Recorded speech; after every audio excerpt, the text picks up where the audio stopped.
Several of you mentioned, important work, climate journalism overseas, and I wonder if you could talk more about that and the fact that most of our audience is probably U.S. readers, um, but most of the impacts, the most severe impacts, are in the global South and in developing countries.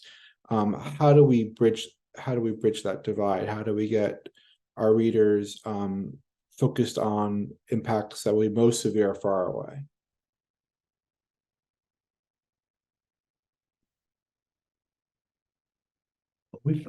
We've supported again the Post and Courier in South Carolina to do stories that are about changes in climate in other parts of the world and how they kind of relate back to their audience in South Carolina. So Tony Bartlemay, the reporter there, he used 2 different grants from us. He went to Greenland and kind of looked at scientists who were exploring the Greenland ice and the melting there, and why that melting of that ice was impacting South Carolina more than other parts of the East Coast. And it was a really great story with an Elvis impersonator and dedicated scientists kind of exploring the ice in Greenland and connecting back with audiences who are being directly impacted by the changes. And he also used our support to go to West Africa to look at why Sahara dust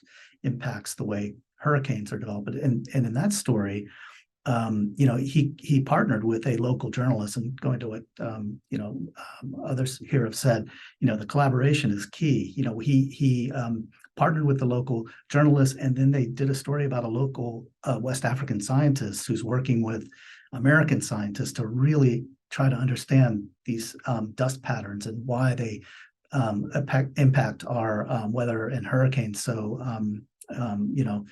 strongly. And it just was a really nice story that kind of bridged cultural divides, bridged scientific divides, and kind of really help audiences understand our connection to other parts of the world. So that's just one example. Great. I also don't think it has to be all or nothing. Like, I don't think, yes, I think it's important to go or to do stories that actually show directly how things impact a place.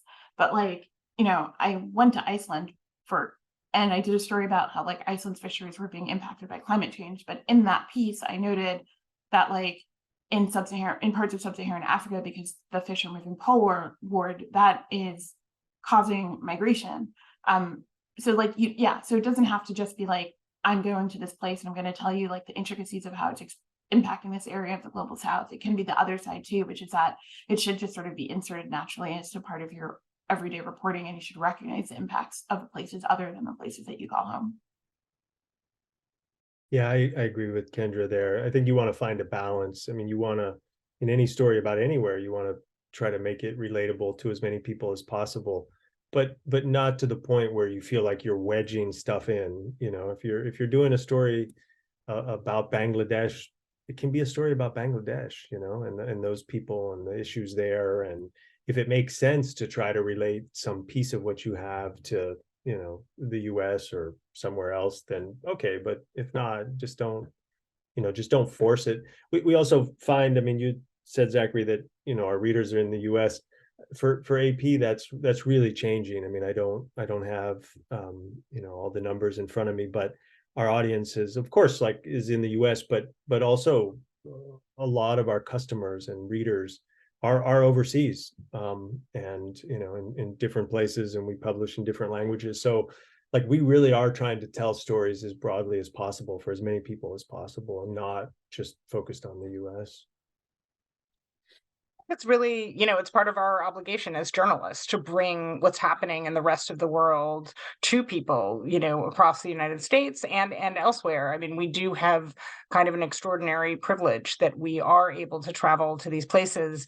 And one of the things that I do find kind of encouraging is that there are stories that I honestly worry aren't going to resonate with people, and then you publish them and they do well. Our colleague Chico Harlan traveled to South Sudan and has a piece that published this morning on, what's happened with year after year of flooding, and the fact of what that's meant for hunger there, and how even despite the world trying to help South Sudan, people are taking extraordinary risks to basically get these water lilies that they grind up and eat.